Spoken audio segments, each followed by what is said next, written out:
حكايتنا في مدينة جي، تحديدا عند بوابة من الدرجة سي، ونشاهد بطلنا يي تشنغ يخرج جريا من البوابة لأن وحشا يحاول الإمساك به، لكن يكون هناك جامع قمامة خبير يتدخل بسرعة وينقذه. بلاي يقول لي تشنغ: اجري بسرعة، أنت بطيء جدا. فيجري يي تشنغ ويقول بلاي: أنا شغلي هو جمع بقايا الوحوش التي قتلها المغامرون، ثم أعيد تدويرها وتصنيفها، لأن إدارة الهاوية لا تريد أن يتسرب هذا الخير إلى الناس العادية. لكنه يلمع البلورات ويصاب بالذهول عندما يجد بلورة من الدرج سي، لأن ثمنها 50,000 يوان، لكنه يخفيها بسرعة عندما يأتي أحد. بلاي يقول له: سنعيد كل الغنائم من هذه الدهاليز، فاحذر، لا تخبئ حتى بلورة واحدة، لأنك قد تتعاقب بغرامة كبيرة وتسجن، فهمت؟ فيرد عليه تشنغ: لا تقلق، أنا أعمل في هذا المجال منذ سنوات وأعرف كل القوانين. ثم يقول لنفسه: عمل تنقيب الهاوية مخصص لمن هم في المستوى صفر، لكنه خطير جدا على حياة العاملين فيه.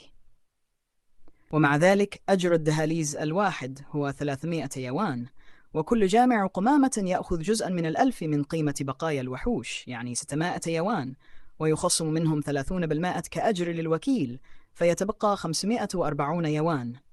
لكني مديون ب670 يوانا، وعلي بذل جهد كبير لسداد ديوني.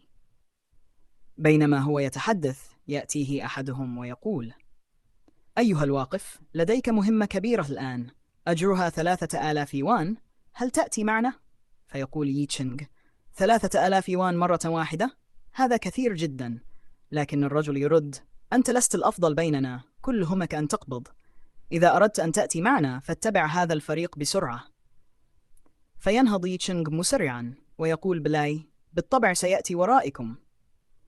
بعدها نجد يي تشنغ يقول: سنتحرك الآن إلى سوق شين فنغ العام، أليس هذا الذي ظهر في الأخبار؟ قيل إنه محاك للهاوية من الدرجة إيه؟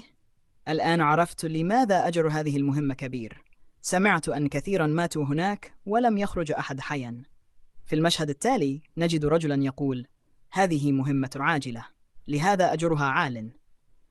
فيرد آخر: تقريبا نعم، تطهير ساحة المعركة واجبنا، لكن لدينا مهمة أخرى يجب إنجازها، وهي استعادة عتاد الفريق المهزوم هناك.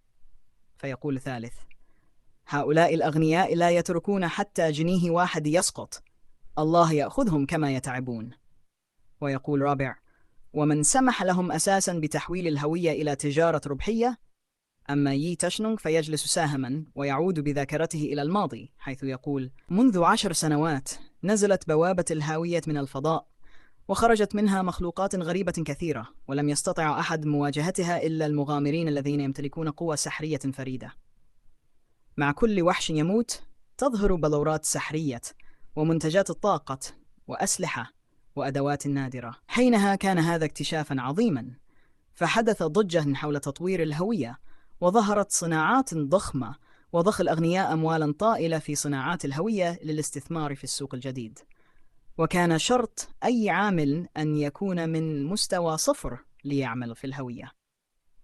ثم يتذكر أخته عندما كانت في المستشفى، حيث يقول الطبيب: هذه ليست مستشفى خيرية، لا يمكننا علاج أختك بدون مال، إذا لم تدفع ما عليك سريعا خذ أختك واذهب.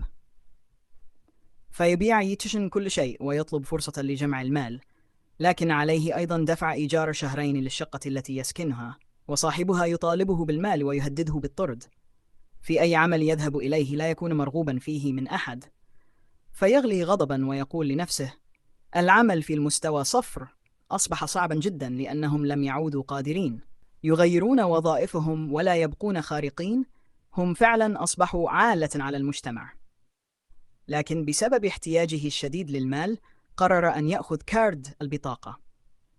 قبل أن يستلمها قال له الموظف: هل أنت متأكد أنك محتاج المال لهذه الدرجة؟ ضمان هذه البطاقة غال جدا، سيكون 1,000,000 يوان. لكن يتشنغ لم يهتم وأخذ البطاقة رغم ذلك. نراه لاحقا يفكر وهو مهموم، حتى سمع أحد الركاب يقول: سمعت أن ذلك المسكين أخذ كاردا ب1,000,000 يوان وخسر كل ما يملك في السوق. إذا لم يسدد المال سيضطر لبيع كليته، ويبدو أنه لديه أخت ينفق على علاجها وتكاليفه باهظة. هذا النوع من الناس يفكر في الانتحار، يرى أنه الحل الأفضل لأنه لم يعد يتحمل أعباء الحياة، وسيعيش في بؤس دائم بلا فائدة. عند وصولهم لمكان المهمة صاح بهم أحدهم: لماذا تمشون بهذه البطء؟ تحركوا بسرعة. فاعتذروا، ثم جاء آخر وقال: اتبعونا وإلا لن نتحمل مسؤولية موتكم هنا. توجه نحو بوابة الهاوية، لكن يتشينغ توقف لينظر إليها ويقول لنفسه: هذه المرة يجب أن أبذل كل جهدي لأربح المال وأعود حياً. ثم دخل البوابة فوجد مدينة تحت الأرض، سوق شينغ فينغ العام، هاوية من الدرجة باء. قال في دهشة: إنها أول مرة أدخل بوابة بهذا التصنيف.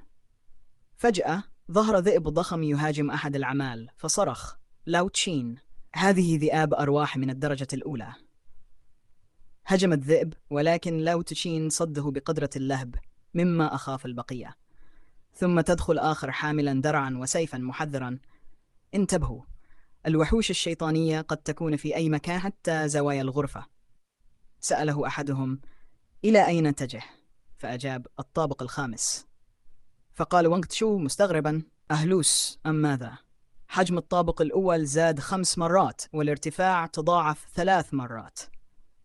أجاب أحدهم: هذه الهاوية نسخة متحورة من العالم الحقيقي. بالمناسبة، لماذا لم تترك المجموعة السابقة جثثا؟ أين الجثث؟ لكن قائد الفريق نظر إلى لاعبي المستوى صفر وقال باحتقار: لماذا تبحثون عن الجثث؟ اكتفوا باتباعنا. فرد أحد الخارقين وهو يربط حذاءه: مضيعة الوقت، لاعب المستوى صفر عديم الفائدة. فجأة تعثر يتشن وسقط، فناداه بلاي: انتبه إلى أين تمشي. لكن لاو تشين ضربه ساخرا: كفى من هذا العبء. وأكمل آخر: هلوا جامعي القمامة فلنكمل المهمة. دفعوه أرضا، ففكر يتشنغ: هذا الرجل متكبر ولا يحترم أحدا. لكن المتكبر قال باستياء: هل يسمى هذا فريقا محترفا؟ لم يرد عليه أحد، بينما نهض يتشنغ يفكر: عبء على المجتمع عالة، هذه أوصاف لاعبي المستوى صفر دائما. لكن ما لا يعرفه الجميع أن عين الحقيقة تظهر له رسالة خفية: قيمتك 9، أنت على وشك بلوغ المستوى الثاني، المستوى الأول. فجأة سمع صراخا: اهربوا، هناك وحوش شيطانية. بينما هرب الجميع بقي يتشينغ واقفا. نظر إلى الذئب فعرف أنه ذئب روح وضعيف الصحة، ثم رأى درعا خشبيا من المستوى الأول وعصا خشبية. عندما هجم الذئب قال لنفسه: هذا موقف صعب، لكني انتظرت هذه الفرصة طويلا. أمسك العصا والدرع وتفادى الهجوم بسرعة، ثم ضرب الذئب، لكن الضرر كان صفرا. استغرب، ضربته في نقطة ضعفه، فلماذا لم يتأثر؟ الآخرون تعجبوا: أليس هذا فتى اللهب؟ لماذا يقاتل الذئب؟ ألا يعرف أن المغامرين فقط من يمكنهم إيذاؤه؟ لكنه سمع علم هذه المعلومة جيدا. ثم ظهرت إحصائياته: القوة 1، الخفة 1، الحكمة، الإرادة، البنية 1، الحظ 1. وقال في يأس: بهذه الإحصائيات مستحيل أن أخترق دفاع أضعف الوحوش. أعرف هذا أفضل من أي أحد، لكن مستوعب حجمي وضعفي، لكن لا يزال يجب أن أصبح أقوى. وبليه يهجم على الوحش بشجاعة كبيرة. وبعدها نرى المتكبر بعد أن أنهى عدة وحوش شيطانية سيئة الصحة، وبليه يضحك ويقول: لاعب المستوى صفر لو رأوا هذا الوحش الشيطاني الضعيف لأصابهم الرعب حتى ارتفعت أحذيتهم. فيرد عليه قائلا: نحن من السهل علينا كسب ثروة من قتل الوحوش، لكنهم لو ظهر أمامهم وحش شيطاني واحد فلن يتمكنوا حتى من التسبب له بأي ضرر، وهذا ما يجعلهم أدنى الناس في المجتمع. المهم الآن دعونا نحتفظ بأغلى البضائع لنا، ونترك الباقي لجامعي القمامة، ونطلب منهم تنظيف المكان وراءنا. لكن بلا إحدى الفتيات تقول له: سيدي، يبدو أن وحشا قد هرب للجهة الأخرى. وفي الوقت نفسه يسمعون صياح جامعي القمامة وهم خائفون من الوحش، فيقول بلى، حدث ما قاله لاو تشين بالضبط. فيرد لاو تشين قائلا: اتركوا لنا الأمر، لكن القطعة البنفسجية هذه لا يقترب منها أحد، فهي لي. في الوقت ذاته تشين يضرب بقوة كبيرة، لكنه يقول: لن أرحل من هنا دون أن أفعل شيئا. ثم يهجم على الوحش بعصاه بقوة كبيرة في رأسه، ويتمكن من القضاء عليه، لكنه يشعر بإرهاق شديد. ومع ذلك عندما يرى ما فعله يبتسم ويصرخ من الفرحة. لكن لاو تشين يقترب منه ويقول: ما كل هذه الضجة؟ أنت لم تقتل سوى وحش من المستوى الأول. هل تظن نفسك بطلاً عظيماً؟ أنت لم تمت فقط لأننا لن ندفع ثمن موتك. أما يي تشنغ فيفكر في نفسه: الحياة لا تبقى على حالها دائماً. اللاعبون في المستوى 0 يمكنهم تغيير فئتهم عندما تصل خبرتهم إلى المستوى الأول، وعندها يحصلون على فرصة لاختيار فئات خفية. لكن للوصول إلى هذه المرحلة يجب عليهم كسب الخبرة لرفع مستواهم، ومع ذلك أن يتمكن لاعب في المستوى 0 من التسبب في ضرر للوحوش هذا شيء مستحيل، بل إن الصعود إلى القمر يبدو أسهل منه. لكني أمضيت حياتي بأكملها أحاول فقط لأتمكن من توجيه ضربة حرجا واحدة لأي وحش على الأقل. واصلت المحاولة يوما بعد يوم، وضربت الوحوش التي لم تؤذني، وجمعت نقطة واحدة تلو الأخرى. كانت هذه هي الطريقة الوحيدة لجمع النقاط، حتى وصلت إلى 100 نقطة وحققت الشروط. ثم تصل رسالة من النظام تقول له: لقد وصلت خبرتك إلى 100%، لقد أكملت الشروط. يصاب لاو تشين بالصدمة ويقول: هل أصبحت قادراً على تغيير فئتك؟ ثم يرى الجميع طاقة كبيرة تحيط بتشنغ، وتصل إليه رسالة من النظام: مبروك، لقد وصلت إلى المستوى الأول، وأصبحت فئتك جامع قمامة من المستوى الأول. لكن النظام يوضح أن هذا هو الحد الأقصى الذي يمكنه بلوغه. يشعر تشنغ بالذهول، بينما لاو تشين فجر ضاحكاً: ما هذا الأمر المضحك؟ حالتك لن تتغير حتى بعد أن تغيرت فئتك. هل هذا هو أقصى مستوى يمكنك الوصول إليه؟ ثم يقترب ويقول له ساخراً: آسف لإفساد فرحتك، لكني لا أستطيع التوقف عن الضحك. هذه فرصة لا تتكرر في العمر، لكن فئتك الجديدة هي جامع قمامة، إنها تناسبك تماماً. ويواصل الضحك. بعدها يقول له: اسمعني جيداً، فريقك بالكامل قد مات، لذا عليك أن تكمل التنظيف وحدك.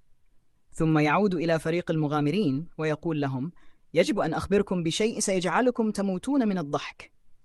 أما يي تشنغ فيشعر بالصدمة ويفكر: هل فئة جامع القمامة بهذا السوء؟ وأيضاً كيف يكون أقصى مستوى لي هو المستوى الأول؟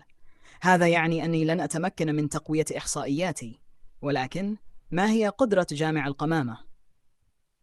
يجرب هذه القدرة على الذئب ويفاجأ بطاقة كبيرة تخرج منه، ثم تظهر رسالة من النظام: لقد وجدت بقايا يمكن إعادة استخدامها. الذئب روح من المستوى الأدنى. وفجأة تظهر طاقة ضخمة خلفه وأياد كثيرة تحيط به. ينظر حوله ويقول في نفسه: هل هذه هي قدرة جامع القمامة؟ شكلها مرعب. ثم تبدأ هذه الأيادي في امتصاص الطاقة من جثة الذئب وتحليلها، وبعد ذلك يحصل على بطاقة تمنحه مهارة الذات ومهارة الانطلاق الروحي، بالإضافة إلى 3 نقاط صفات. فيفكر: هل يمكنني اكتساب نقاط الإحصائيات والبطاقات من الجثث؟ ثم ينظر إلى إحصائياته والبطاقة الجديدة ويرى أن صفات الروح تحتاج إلى 3 نقاط مخفية لاستخدامها. فيقول لنفسه: فقط 3 نقاط؟ حسناً، سأضعها كلها في الخفة. وبعد أن يوزع النقاط يخبره النظام: لقد استوفيت الشروط المطلوبة لاستخدام البطاقة، هل ترغب في تفعيلها؟ فيرد بحماس: نعم، لكن بمجرد أن تفعل تنتهي بسرعة. فيتساءل: هل انتهت بهذه السرعة؟ هل هذا كل شيء؟ لا يوجد أي تأثير. ثم يسمع نداء لاو تشين يطلب منه تنظيف المكان، فيقول إنه قادم. ولكن بمجرد أن يبدأ بالركض يفاجأ بطاقة تجعله يتحرك بسرعة ويقفز عالياً. يجلس مذهولاً ويتساءل: هل هذه هي المهارة التي حصلت عليها؟ ثم ينظر إلى رسالة من النظام تقول: الانطلاق الروحي معطل. ولكن عندما ينظر أمامه يجد بقايا كثيرة يمكنه إعادة استخدامها. فيقول لنفسه: أنا لا أكتفي فقط بأخذ السمات، بل يمكنني أيضا إعادة تدوير قوة الوحش. وهذه هي القدرة الوحيدة لجامع قمامة الهوايا من المستوى الأول. ولكن يبدو أن جامع قمامة الهوايا يمتلك قوة كبيرة جدا. بعد ذلك يبدأ بإعادة تدوير الجثث، ويحصل أولا على 4 نقاط سمات، ثم يحصل أكثر من مرة على 3 نقاط، ثم تقل النقاط في الجثة التالية إلى 2، ثم تعود إلى 3، لكنه لا يحصل على أي بطاقات قدرات. فيقول بلاي لنفسه: بعدما حصلت على قدرة الانتفاع الروحي، لم يعد اتهام الجثث يمنحني أي قدرات جديدة، كما أن النقاط التي أحصل عليها تقل تدريجياً كلما اتهمت جثثاً من نفس النوع. يبدو أنه لكي أحصل على مهارات يجب أن أمتص جثثاً جديدة، وسأحصل من كل نوع على مهارة واحدة فقط. ولكن يبدو أن للاتهام فوائد عديدة. الآن لدي 111 نقطة وأستطيع استخدامها، ولكن يا ترى ما الذي يجب أن أزيده بها؟ يبدو أنني لن أعاني مستقبلاً من نقص نقاط السمات، ولكن الآن من الأفضل أن أوسع نقطة السمات. فيقوم بلاي بزيادة جميع السمات، ويعطي كل واحدة منها 20 نقطة. بعد ذلك يكون لاو تشا وهان يواجهان الوحوش، فيقول هان له: لم يتبقى سوى هذين الوحشين، ولكن هل تقول لي إن الصبي غير مهنته إلى جامع قمامة؟ لم أرى هذه الفئة من قبل في جدول تغيير المهن العظمى. فيرد عليه قائلاً: كل عام تضاف مهن مخفية جديدة إلى جدول تغيير المهن العظمى، ولكن نادراً ما يحدث تغيير في تصنيف أقوى المهن، ومعظم المهن المخفية تكون بلا قيمة وتستخدم للتسلية فقط. فيقول بلا أبو تقية: وأعلى مستوى يمكنه الوصول إليه هو المستوى الأول، مما يعني أنه في أفضل الأحوال سيكون تصنيفه من الفئة F، وبذلك ستكون قوته بالكاد أعلى من مستوى الصفر. لا يوجد فرق تقريبا بين الحالتين. فيقول بلاي: دعونا نتركه وشأنه، لنكمل عملنا. كونوا مستعدين. ثم يواصلون طريقهم حتى يصلوا إلى قصة مخيفة جدا. فيقولون لأنفسهم: لقد وجدنا هدف هذه المهمة، بقايا قائد مجموعة صيد الصقور.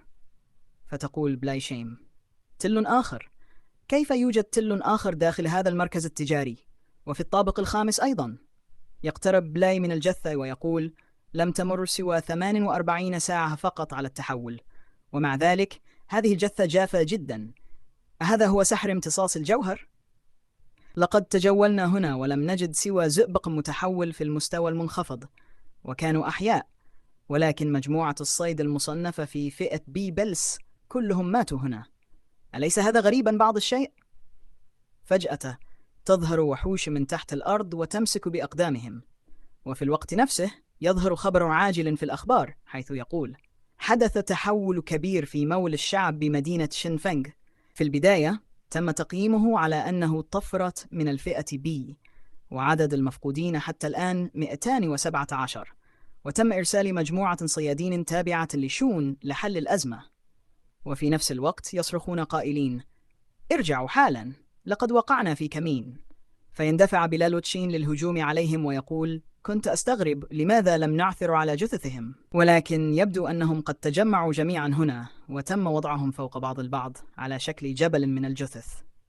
ثم يقول: الوحوش الشيطانية منخفضة المستوى التي كانت بالخارج لم تكن سوى طعم لجذبنا إلى هنا.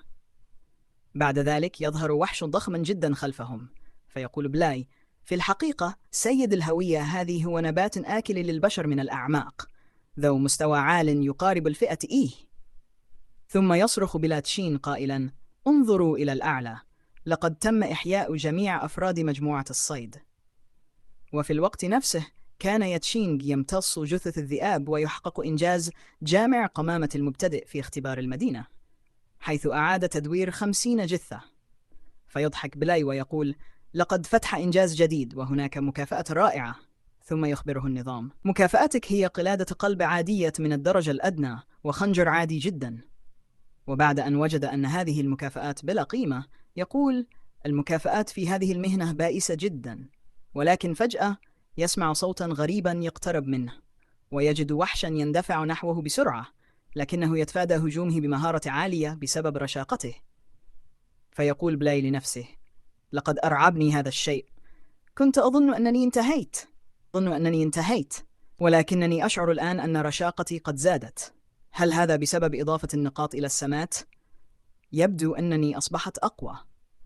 ولكن بينما كان غارقا في التفكير، يهجم عليه الوحش مجددا، لكنه يتفادى بسرعة، ثم يقول: ليست رشاقتي فقط التي زادت، بل قوتي أيضا.